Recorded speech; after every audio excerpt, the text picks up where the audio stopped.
दोस्तों, क्या आपको लगता है कि एक्सेल का वीलुकअप फंक्शन बहुत कठिन है? जी नहीं, बिल्कुल नहीं। दोस्तों, क्या आपको मालूम है माइक्रोसॉफ्ट एक्सेल में बहुत अधिक उपयोगी फंक्शन और यूटिलिटीज है। मतलब कि बहुत अधिक फंक्शन और फार्मूला है जिनमें से अधिकांश को एक एवरेज यूजर कभी इस्तेमाल ही नहीं करता। एक्सेल में कई फार्मूलाज हैं और आप एक्सेल में फार्मूला को खुद बना भी सकते हैं। जी हाँ दोस्तों, आप एक्सेल में फार्मूला को खुद बना सकते हैं और उन्हें यूज कर सकते हैं। यदि आपके पास प्रोडक्ट का एक बहुत बड़ा डेटाबेस है जिसमें आपको किसी प्रोडक्ट की कीमत को शीघ्रता से देखना है, जल्दी से देखना है, तो आप इसके लिए एक्सेल में वीलुकअप फंक्शन का उपयोग कर सकते हैं दोस्तों। अगर आप एक ही प्रकार का डेटा प्राप्त करने के लिए अक्सर डेटाबेस में सर्च करते हैं तो आपको वीलुकअप के इस्तेमाल को सीखने की आवश्यकता है दोस्तों। वीलुकअप का मतलब क्या है दोस्तों? तो वीलुकअप में पहले जो वी कैरेक्टर आता है उसका अर्थ है वर्टिकल। वर्टिकल शब्द का अर्थ है इसका उपयोग वैल्यू को वर्टिकली देखने के लिए किया जा सकता है। मतलब ऊपर से नीचे और नीचे से ऊपर वर्टिकली देखना है, इसीलिए उसका उपयोग किसी कॉलम के भीतर वैल्यू को देखने के लिए किया जा सकता है। मतलब आपको जो भी वैल्यू मिलेगी वो कॉलम के अंदर छुपी होगी। अब जानते हैं दोस्तों वीलुकअप फंक्शन का स्ट्रक्चर क्या है। स्ट्रक्चर मतलब सिंटैक्स क्या है वीलुकअप।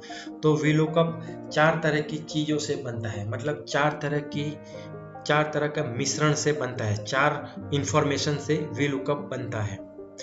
तो पहली इंफॉर्मेशन हमको डालनी रहती है लुकअप वैल्यू। उसके बाद आता है टेबल एरे। उसके बाद कॉलम इंडेक्स नंबर और रेंज लुकअप। मतलब कि आपको एग्जैक्ट मैच चाहिए या अप्रोक्सीमेट चाहिए। तो ये चार चीजें आप डाल देंगे वीलुकअप के अंदर इंफॉर्मेशन। दोस्तों, ये चार चीजों को आर्ग्यूमेंट भी बोलते हैं। अगर आप ये चार चीजें डाल देते हैं तो वीलुकअप फंक्शन आपके लिए रेडी हो जाएगा और वो आपको अपना काम करके दिखाएगा। तो मैं हूं आपका दोस्त जेके। तो चलिए शुरू करते हैं।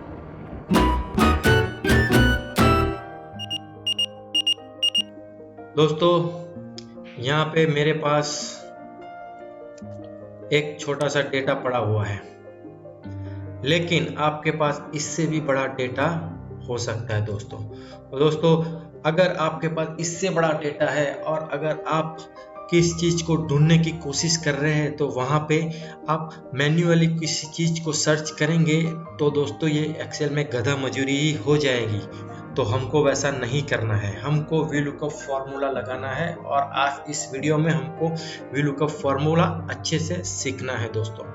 तो दोस्तों, मेरे पास ये डेटा में यहाँ पे एम्प्लॉय आईडी है, यहाँ पे एम्प्लॉय नेम है, यहाँ पे डिपार्टमेंट है, यहाँ पे डेजिग्नेशन है और यहाँ पे सैलरी है। तो दोस्तों, अभी मैं क्या चाहता हूँ, अभी मैं चाहता हूँ कि मैं यहाँ पे सिर्फ एम्प्लॉय आईडी टाइप करूँ और बाकी की जो इंफॉर्मेशन है यहाँ पे जैसे कि employee name, department, designation, salary वो अपने आप यहाँ पे शो हो जाए जैसे मैं यहाँ पे एम्प्लॉय आईडी टाइप करूँ। तो दोस्तों, इसके लिए हमें वीलुकअप फॉर्मूला लगाना है। कहाँ लगाना है? ये सेल में लगाएंगे। तो सबसे पहले हमको वीलुकअप फॉर्मूला लगाने से सबसे पहले हमारे पास ये जो डेटा है उसको टेबल फॉर्म में कन्वर्ट करना है। दोस्तों, टेबल फॉर्म में कैसे कन्वर्ट करते हैं शॉर्टकट तरीके से? तो प्रेस करना है कंट्रोल टी। जैसे ही आप कंट्रोल टी करेंगे तो ये डायलॉग बॉक्स ओपन हो जाएगा। आपको कुछ नहीं करना है, बस यहाँ पे ओके कर देना और यहाँ पे मेक श्योर कि यहाँ पे टिक मार्क हो, माय टेबल हैज हेडर। तो मैं यहाँ से ओके करता हूँ दोस्तों। अभी हमारा ये जो डेटा है वो टेबल फॉर्म में कन्वर्ट हो चुका है। जैसे आप यहाँ पे क्लिक करेंगे दोस्तों, यहाँ पे ऊपर देखिए ये डिजाइन का टैब ओपन हो जाएगा। आप यहाँ से अपने टेबल की डिजाइन चेंज कर सकते हैं अगर आप चाहे तो। दोस्तों, हमने पहला काम कर लिया, हमारे डेटा को टेबल फॉर्म में कन्वर्ट करना। अब हम यहाँ पे वीलुकअप फॉर्मूला लगाएंगे। तो पहले हम यहाँ पे करेंगे is equal to V lookup, tab दबाएंगे, फॉर्मूला अपने आप ओपन हो जाएंगे। अभी पहला आर्ग्यूमेंट है लुकअप वैल्यू। तो लुकअप वैल्यू हमारी कौन सी रहेगी दोस्तों? लुकअप वैल्यू हमारी एम्प्लॉय आईडी रहेगी। तो हम ये सेल सिलेक्ट कर लेंगे क्योंकि हमको एम्प्लॉय आईडी के बेस के ऊपर ही एम्प्लॉय आईडी के टाइप करने से ही बाकी का डेटा चाहिए। तो हमारी लुकअप वैल्यू ये रहेगी। टेबल एरे हमारा कौन सा रहेगा? टेबल एरे हमारा ये रहेगा, जिसको हमने टेबल फॉर्म में कन्वर्ट कर लिया है। अभी दोस्तों एक बात मैं आपको बता दूं, आपकी लुकअप वैल्यू हमेशा टेबल के पहले कॉलम में ही होनी चाहिए। अगर पहले कॉलम में आपकी टेबल में लुकअप वैल्यू नहीं है तो दोस्तों वी लुकअप फॉर्मूला काम नहीं करेगा। मतलब कि ये जो एम्प्लॉय आईडी यहाँ पे है वो पहले कॉलम में ही होनी चाहिए, क्योंकि हमारी लुकअप वैल्यू एम्प्लॉय आईडी है। तो हमने टेबल यहाँ पे टेबल एरे ऑलरेडी सिलेक्ट कर लिया है। तो देखिए यहाँ पे टेबल 3 लिख के आ गया है, मतलब कि ये टेबल जो हमने बनाई हुई थी उसका नाम टेबल 3 है। कॉमा करेंगे कॉलम इंडेक्स नंबर। दोस्तों अभी कॉलम इंडेक्स नंबर कौन सा आएगा? आप यहाँ पे देखिए, यहाँ पे है एम्प्लॉय नेम। ठीक है, तो एम्प्लॉय नेम हमारे टेबल में कौन से कॉलम में लिखा हुआ है? ये पहला कॉलम हो जाएगा एम्प्लॉय आईडी, दूसरा कॉलम हो जाएगा एम्प्लॉय नेम। तो हम यहाँ पे 2 लिखेंगे क्योंकि हमारा कॉलम नंबर, हमारी जो एम्प्लॉय नेम है वो कॉलम नंबर 2 में है। फिर से कॉमा करेंगे और यहाँ पे हमको पूछ रहा है ट्रू, अप्रोक्सीमेट या फॉल्स एग्जैक्ट मैच। तो दोस्तों हमको एग्जैक्ट मैच ही चाहिए। जैसे ही एम्प्लॉय आईडी टाइप करेंगे हमको एम्प्लॉय नेम एग्जैक्ट ही चाहिए, उससे मिलता जुलता बिल्कुल नहीं चाहिए, एग्जैक्ट। तो हम एग्जैक्ट के लिए यहाँ पे 0 टाइप करेंगे, और अगर आपको ट्रू लिखेंगे तो ट्रू के लिए 1 होता है और एग्जैक्ट मैच के लिए यानी कि फॉल्स के लिए 0 होता है। तो हम 0 लिखते हैं, यहाँ पे ब्रैकेट क्लोज कर देते हैं और एंटर कर देते हैं। तो यहाँ पे अभी कुछ भी नहीं आया है क्योंकि हमने यहाँ पे अभी एम्प्लॉय आईडी टाइप नहीं किया है। तो चलिए हम एम्प्लॉय आईडी टाइप करके देख लेते हैं कि हमारा फॉर्मूला काम कर रहा है या नहीं। तो मैंने टाइप किया यहाँ पे 101, आप देख सकते हैं। ओके, अब देखिए आ गया एम्प्लॉय नेम रमेश। दोस्तों यहाँ पे अब एम्प्लॉय नेम आ गया। अभी दोस्तों हमको यहाँ पे डिपार्टमेंट, डेजिग्नेशन और सैलरी भी लाना है। तो दोस्तों हम ये फॉर्मूला को यहाँ से खींच के यहाँ तक ड्रैग करेंगे तो ये फॉर्मूला यहाँ तीनों तीन में कॉपी हो जाएगा। लेकिन उससे पहले हमको फॉर्मूला में कुछ चेंजेस करने पड़ेंगे। तो वो क्या चेंजेस है, चलिए मैं आपको दिखाता हूँ। तो पहले आप इस सेल पे क्लिक कर दीजिए और यहाँ ऊपर आ जाइए दोस्तों, यहाँ ऊपर।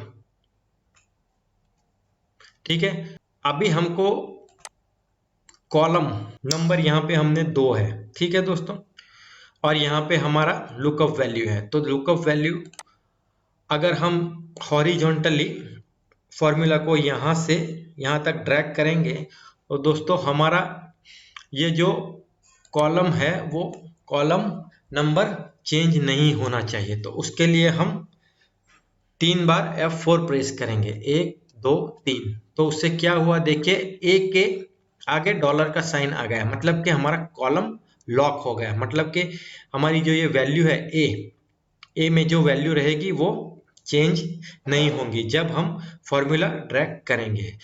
और हमने ये रो नंबर 14 है वो उसको ओपन छोड़ रखा है क्योंकि उसका कोई मतलब नहीं रहेगा। अगर हम ड्रैग करेंगे तो वो 14 का 14 ही रहेगा दोस्तों। तो एंटर कर दिया हमने हमारा लुकअप वैल्यू लॉक कर दिया। अब हम यहाँ से इस फॉर्मूला को यहाँ तक ड्रैग करेंगे तो आप देख सकते हैं यहाँ पे तीनों में रमेश नाम लिख के आ गया। अब हमको क्या करना है दोस्तों, फिर से यहाँ पे ऊपर फॉर्मूला में जाना है। पहले आप यहाँ डिपार्टमेंट पे कॉलम डिपार्टमेंट के जो सेल है नीचे रमेश लिखा है उसके ऊपर क्लिक कर लीजिए और यहाँ पे ऊपर आ जाइए दोस्तों। अब यहाँ पे हमको कॉलम नंबर चेंज करना पड़ेगा। अभी डिपार्टमेंट आप देखिए, डिपार्टमेंट हमको यहाँ पे चाहिए। तो डिपार्टमेंट यहाँ पे ऊपर हमारे टेबल में कौन से कॉलम में है, ये 1 नंबर हो गया, ये 2 नंबर हो गया और ये 3 नंबर हो गया। तो दोस्तों हम यहाँ पे फिर के क्लिक करेंगे और यहाँ से कॉलम नंबर चेंज करेंगे 3। जैसे ही एंटर करेंगे डिपार्टमेंट आ गया फाइनेंस। सेम हम यहाँ पे भी करेंगे, ऊपर जाएंगे और कॉलम नंबर चेंज करेंगे। अभी डेजिग्नेशन कौन से कॉलम में है, 4 नंबर में, तो हम यहाँ पे 4 टाइप करेंगे। तो डेजिग्नेशन भी आ गया, फाइनेंस एनालिटिक्स। अब हम यहाँ पे जाएंगे, सैलरी भी हमको यहाँ पे चाहिए, तो यहाँ पे मैंने क्लिक किया, ऊपर गया, फॉर्मूला में कॉलम नंबर कौन सा लिखना है दोस्तों, अभी आपको तो पता चल गया होगा, कॉलम नंबर आएगा 5, एंटर करिए। तो देखिए यहाँ पे सैलरी भी लिख के आ गई। तो हमने ये चारों कॉलम में हमारा फॉर्मूला अप्लाई कर दिया दोस्तों। तो ये एक फर्स्ट ट्रिक हो गई वी लुकअप लगाने की। अब हम यहाँ पे मैन्युअली जाके हमने कॉलम नंबर चेंज किया है दोस्तों।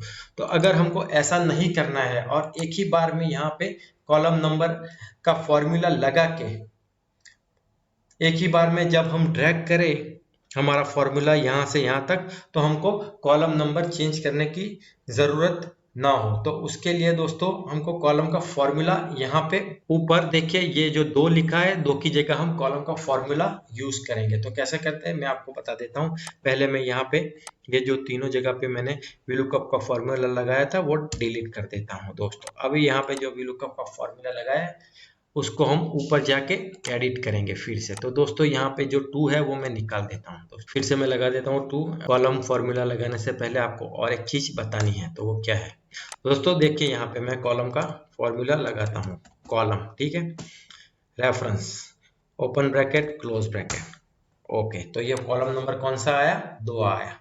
जैसे ही मैं ये फॉर्मूला को यहाँ से यहाँ ड्रैग करूंगा तो देखिए कॉलम नंबर चेंज होएगा, 3, 4, 5। तो हमको यही तो चाहिए दोस्तों कि ये जो 2 नंबर कॉलम है ये हमारी एम्प्लॉय आईडी के बराबर है।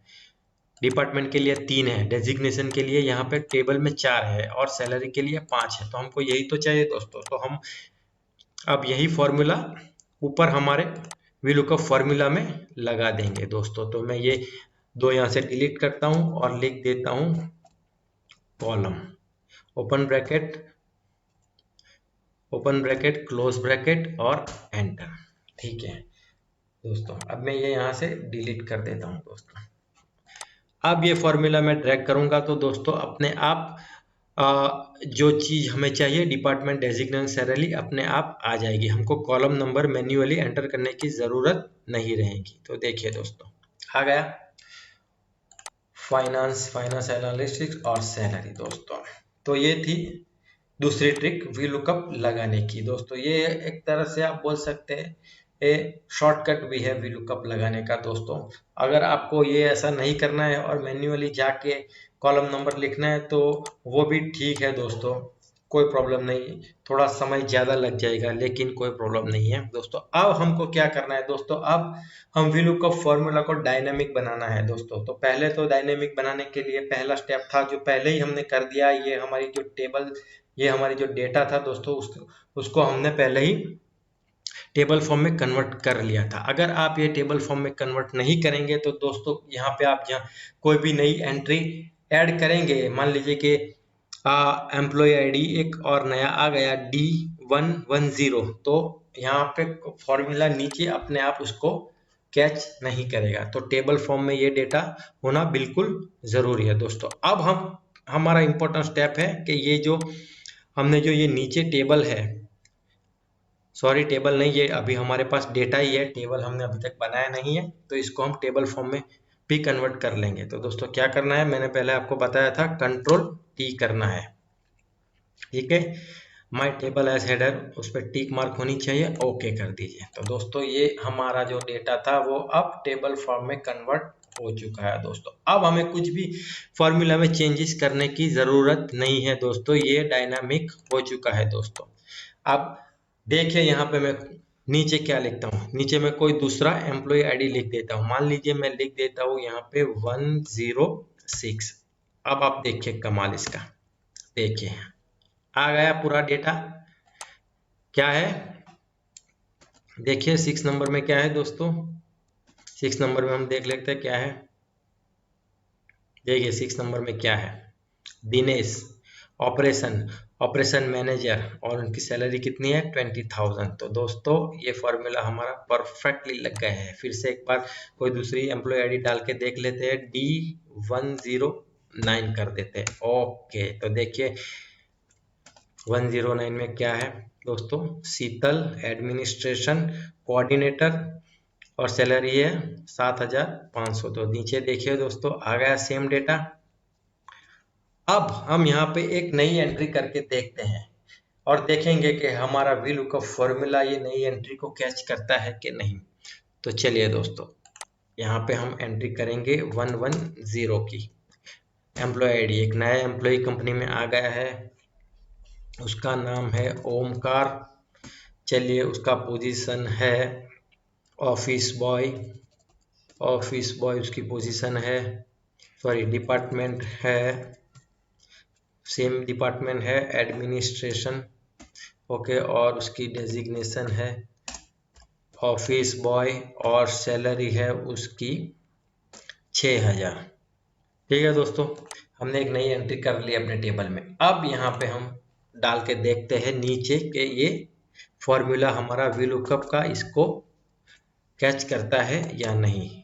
D110। ओके, हाँ देखिए दोस्तों, हो गया कमाल। देखिए D110 Omkar admission office by 6,000। दोस्तों हमने कुछ भी एक्सेस काम नहीं किया है दोस्तों, एक बार फॉर्मूला लगाया, ऊपर यहाँ पे टेबल फॉर्म में कन्वर्ट कर दिया, इसको भी टेबल फॉर्म में कन्वर्ट किया, इसको भी टेबल फॉर्म में कन्वर्ट किया दोस्तों, तो हमारा काम हो गया। तो दोस्तों ये थी VLOOKUP की बहुत ही बढ़िया टेक्निक।